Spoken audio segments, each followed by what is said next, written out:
വന്ദേമാതര ഗാനാലാപന വിഷയത്തിൽ സംസ്ഥാന സർക്കാർ സ്വീകരിക്കുന്ന രാജ്യദ്രോഹ നിലപാട് ഈ രാജ്യത്തിനാകെ അപമാനകരമായിട്ടുള്ള കാര്യമാണ്. സ്വാതന്ത്ര്യദിന ചടങ്ങിൽ വന്ദേമാതര ഗാനം ചൊല്ലാൻ വിസമ്മതിച്ചതിലൂടെ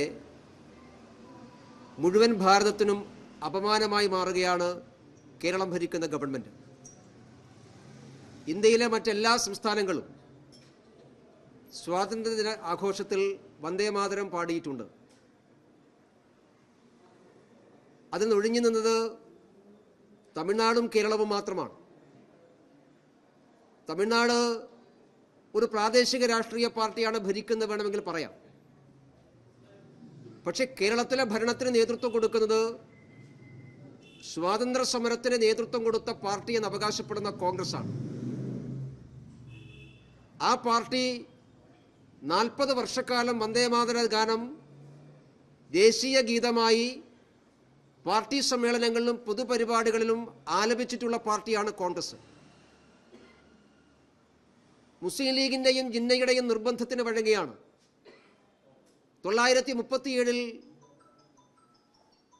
കോൺഗ്രസ് നിലപാട് മാറ്റുന്നത്. പക്ഷേ അതിനുശേഷവും വന്ദേമാതരത്തിൻ്റെ ആദ്യ ചരണങ്ങൾ കോൺഗ്രസ് പാടിയിട്ടുണ്ടായിരുന്നു. അവസാനത്തെ 2 ചരണങ്ങളോടാണ് എതിർപ്പെന്നാണ് 1937 കോൺഗ്രസ് പറഞ്ഞത്. രാജ്യം സ്വാതന്ത്ര്യം പ്രാപിച്ചതിന് ശേഷവും വന്ദേമാതരത്തിൻ്റെ ആദ്യ ഭാഗത്തോട് കോൺഗ്രസ് എതിർപ്പ് പ്രകടിപ്പിച്ചിരുന്നില്ല.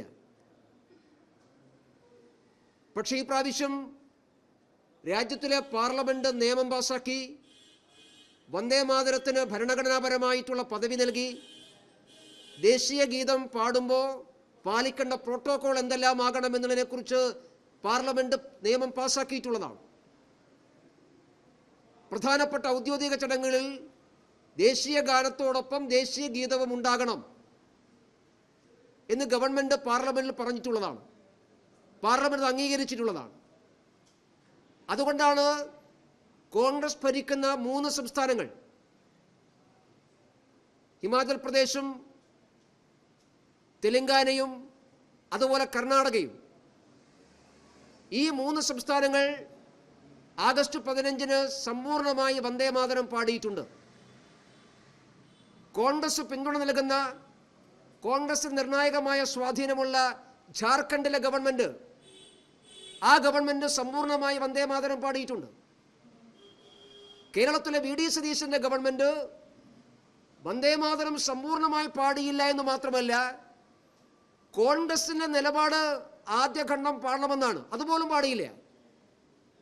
അപ്പൊ സമ്പൂർണമായി വന്ദേമാതരത്തെ നിഷേധിച്ച, വന്ദേമാതരത്തെ അപമാനിച്ച, അതിലൂടെ സ്വാതന്ത്ര്യ സമര സേനാനികളെ ആകെ അപമാനിച്ചിട്ടുള്ള ഗവൺമെന്റായി വി ഡി സതീശന്റെ ഗവൺമെന്റ് കേരളത്തിൽ മാറിയിരിക്കുന്നു. കോൺഗ്രസിന്റെ നിലപാട് പോലും ചോദ്യം ചെയ്യുന്ന രീതിയിലേക്ക് വി ഡി സതീശന്റെ ഗവൺമെന്റ് ഇത്തരമൊരു തീരുമാനമെടുത്തത് ലീഗിന്റെയും ജമായത്ത് ഇസ്ലാമി അടക്കമുള്ള മുസ്ലിം സാമുദായിക സംഘടനകളുടെ സമ്മർദ്ദത്തിന്റെ ഭാഗമാണ്. ജമായത്തെ ഇസ്ലാമിക്കും SDPക്കുമൊക്കെ വന്ദേമാതരത്തോടുള്ള എതിർപ്പ് നമുക്ക് മനസ്സിലാക്കാം. മുസ്ലിം ലീഗിന് വന്ദേമാതരത്തോടൊപ്പം, വന്ദേമാതരവും ഭാരതമെന്നുള്ള കാഴ്ചപ്പാടിനൊക്കെ എതിരാണ് മുസ്ലിം ലീഗ്. ആ ലീഗിന്റെ സമ്മർദ്ദത്തിന് വഴങ്ങി സ്വന്തം പാർട്ടി നിലപാട് പോലും ബലികഴിക്കുകയാണ് വി ഡി സതീശൻ ചെയ്തത്.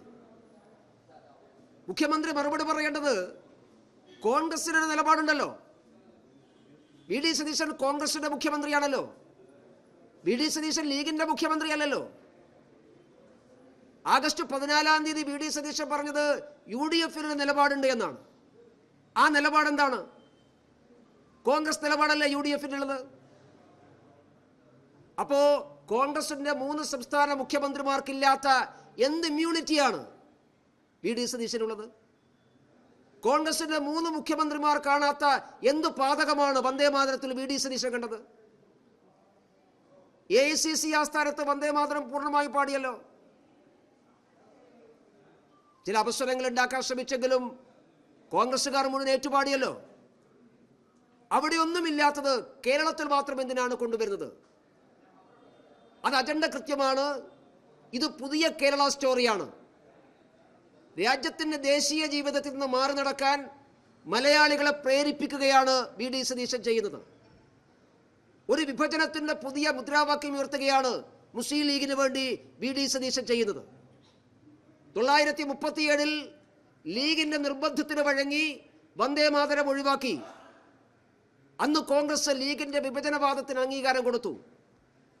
ദ്വിരാഷ്ട്രവാദം ഉയർത്തിപ്പിടിച്ചുകൊണ്ട് നേരിട്ടുള്ള സമരത്തിൽ ലീഗ് ഇറങ്ങുന്നതിന് മുമ്പ് ചരിത്രം പഠിക്കുമ്പോൾ ലീഗ് ആദ്യം ചെയ്തത് വന്ദേമാതരത്തിനായിട്ട് ശബ്ദമുയർത്തി.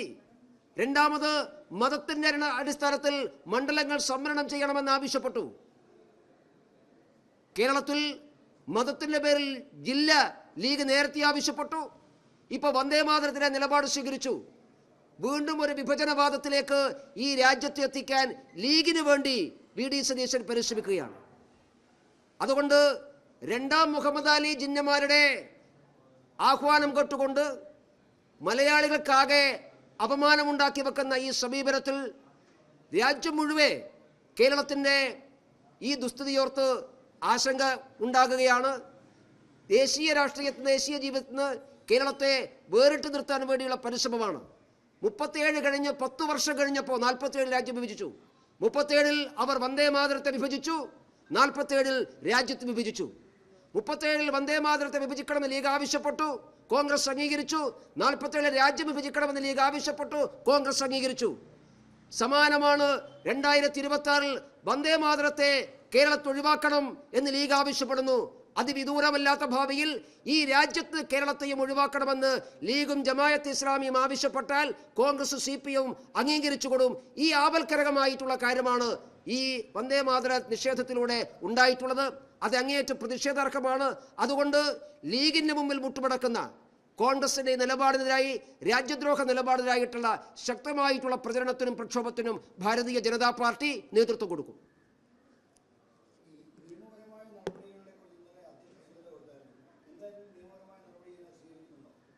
തീർച്ചയായിട്ടും ഞങ്ങൾ ആ കാര്യം ആലോചിക്കുകയാണ്. കാരണം പാർലമെൻറ്റ് പാസ്സാക്കിയിട്ടുള്ള നിയമമാണ് ഔദ്യോഗിക ചടങ്ങുകളിൽ ദേശീയ ഗാനത്തോടൊപ്പം ദേശീയ ഗീതം ഉണ്ടാകണം എന്ന് പാർലമെൻറ്റ് പാസ്സാക്കിയിട്ടുള്ളതാണ്. സ്വാതന്ത്ര്യ ദിനാഘോഷം എന്ന് പറയുന്നത് ഔദ്യോഗികമായിട്ടുള്ള ചടങ്ങാണ്. ആ ഔദ്യോഗിക ചടങ്ങിൽ നിർബന്ധമായിട്ടും ദേശീയ ഗീതം ഉണ്ടാവേണ്ടതാണ്. അതിന് നിയമപരമായിട്ടുള്ള കാര്യങ്ങൾ ഞങ്ങൾ ആലോചിക്കുന്നുണ്ട്.